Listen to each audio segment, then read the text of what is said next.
If you can keep your head when all about you are losing theirs and blaming it on you.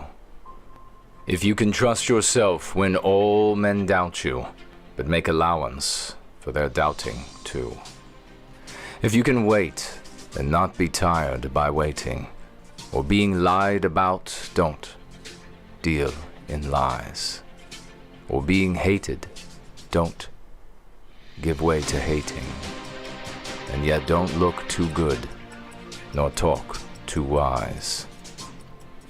If you can dream and not make dreams your master, if you can think and not make thoughts your aim, if you can meet with triumph and disaster, and treat those two impostors just the same, if you can bear to hear the truth you've spoken, twisted by knaves to make a trap for fools, or watch the things you gave your life to broken, and stoop and build them up with worn-out tools.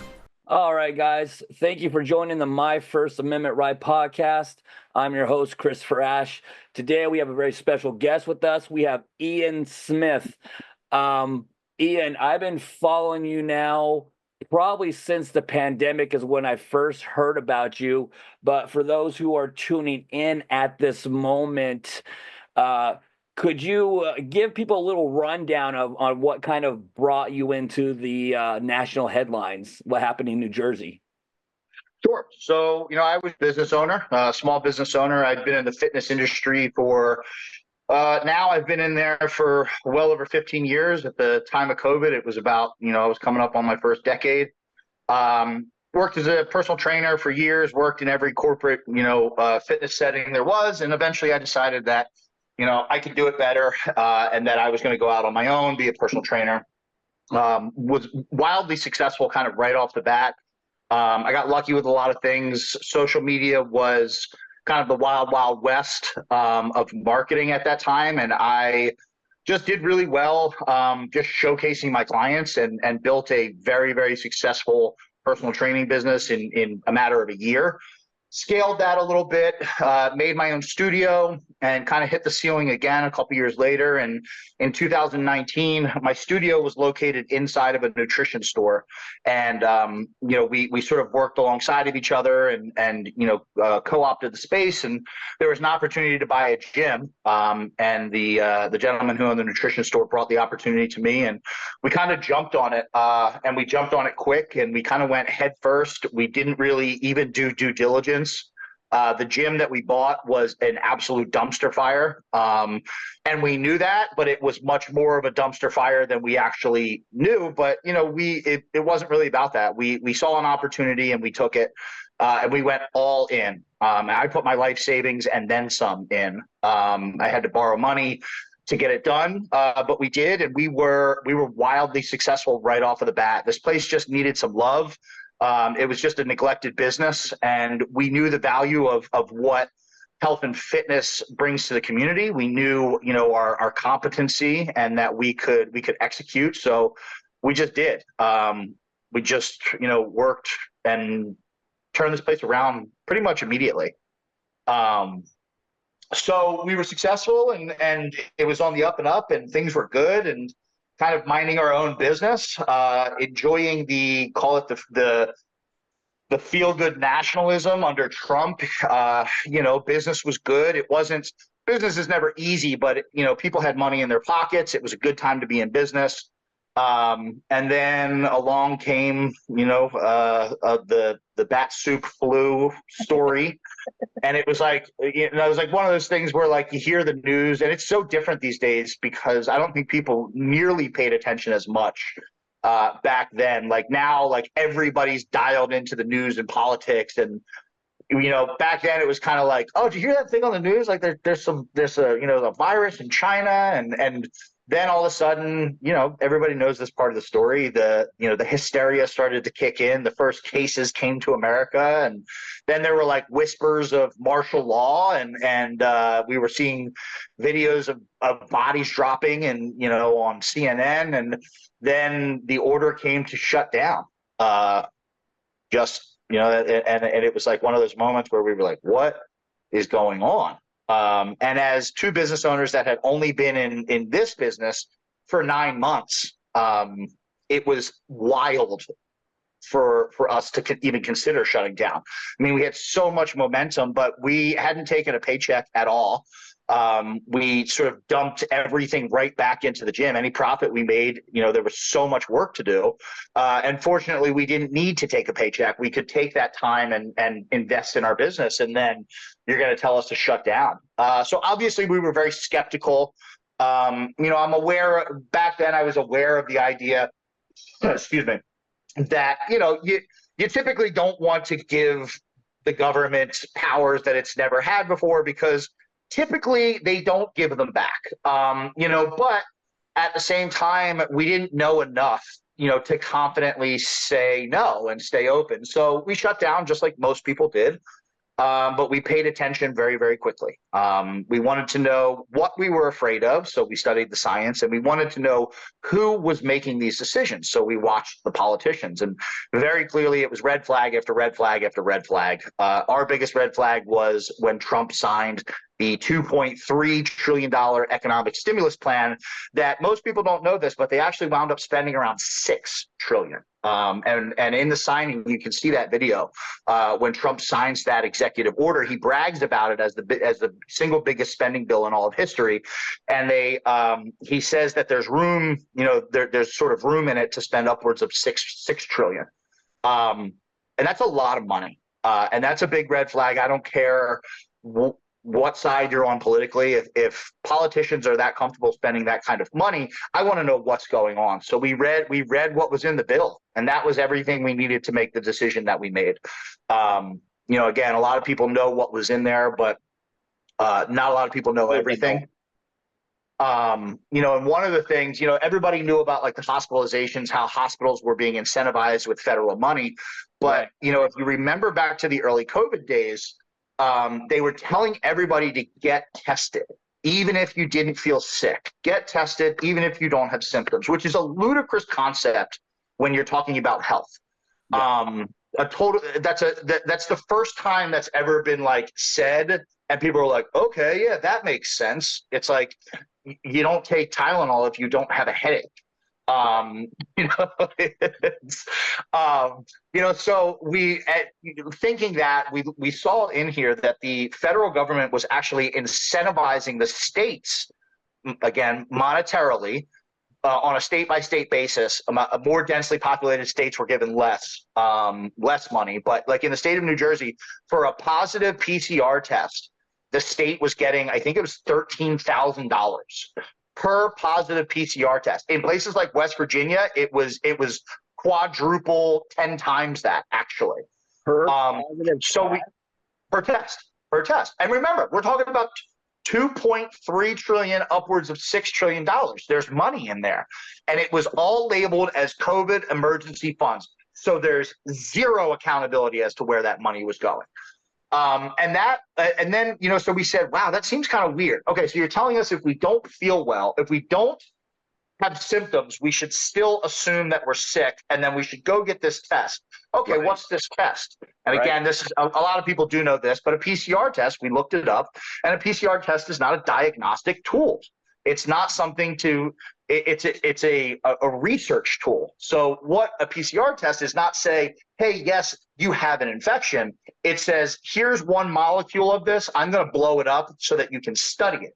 So that's why things like Coke cans were coming out as positive. So that was like the big red flag there. It was like, wait a minute, you're scaring everybody, telling them to go get a test with something that doesn't actually test them appropriately, and then you're paying the states out to do it.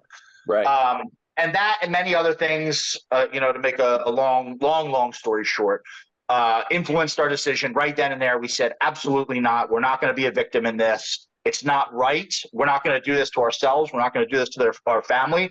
And we're going to show people that, like, you can stand up for yourself when the government is wrong, and you have to, because everybody else is staying closed, and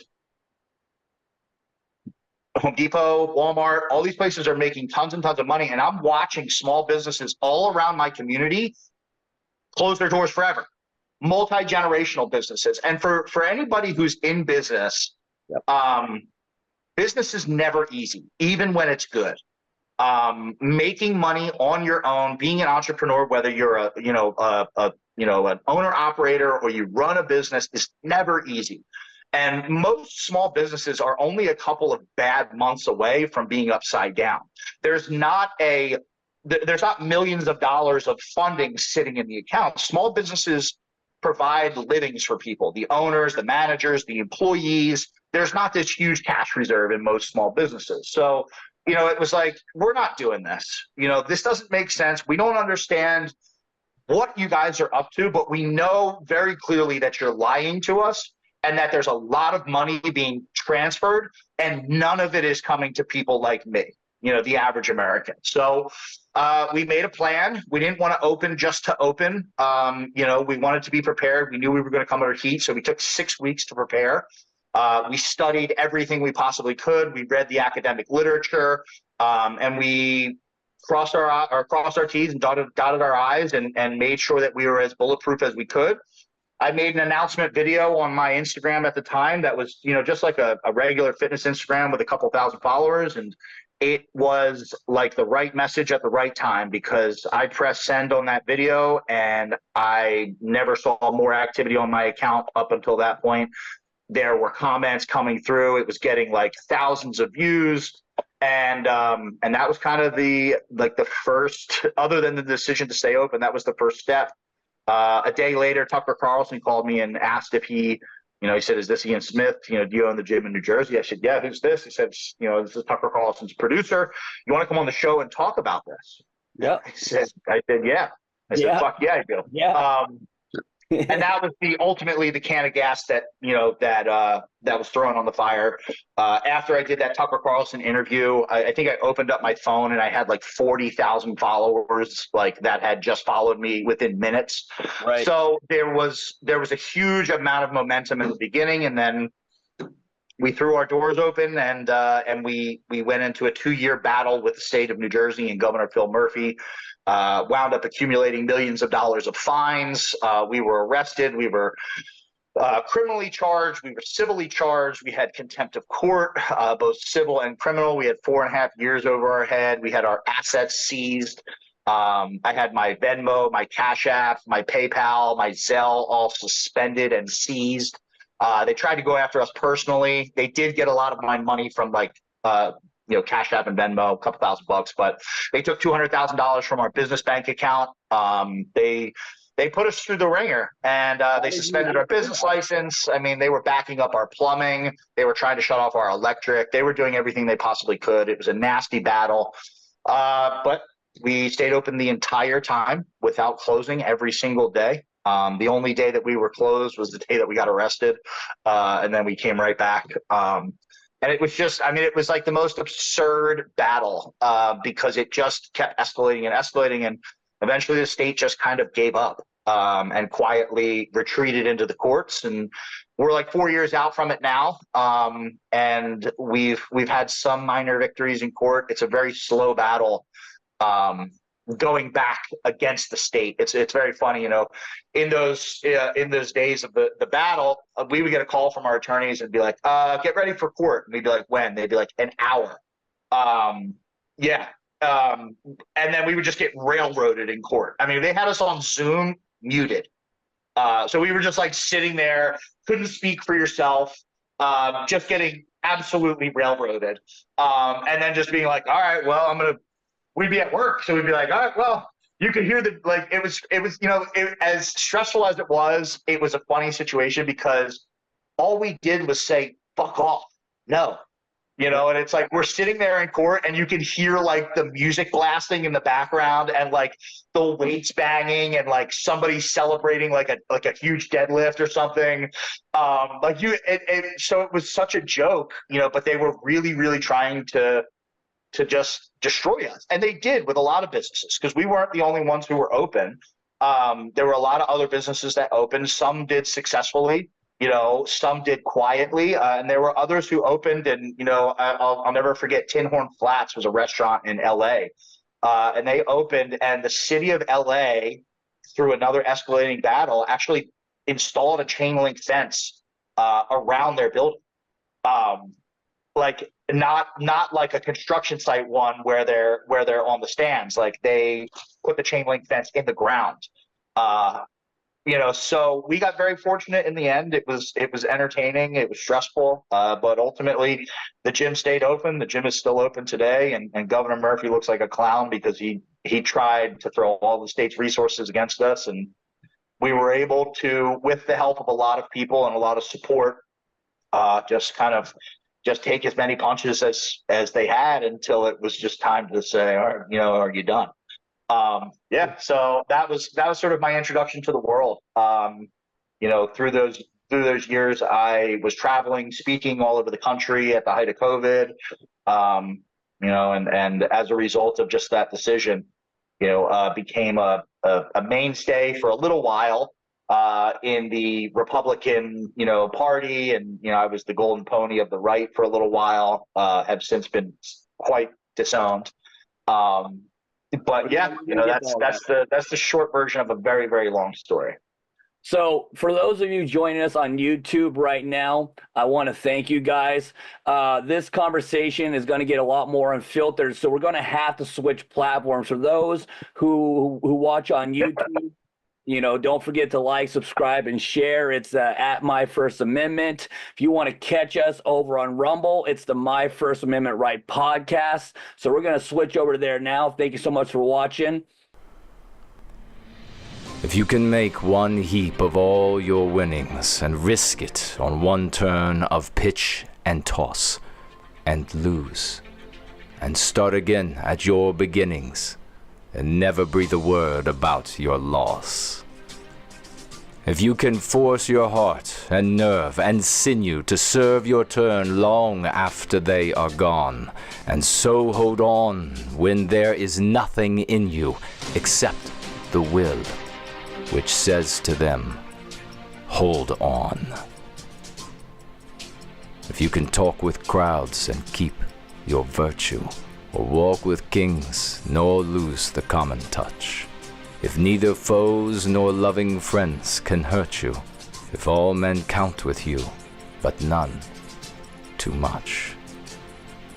If you can fill the unforgiving minute with 60 seconds worth of distance run, yours is the earth, and everything that's in it, and which is more. You'll be a man, my son.